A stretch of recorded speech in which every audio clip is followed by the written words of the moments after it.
Hello, আসসালামু আলাইকুম।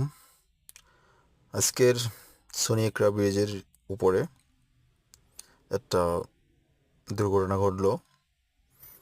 পিছন থেকে একটা রংপুরগামী বাস শাওন পরিবহন এই সিএনজিটাকে মেরে দিছে এবং জ্যামের ভিতরে মেরে দেওয়ার পরে এটা পুরো গাড়িটা হয়ে গেছে।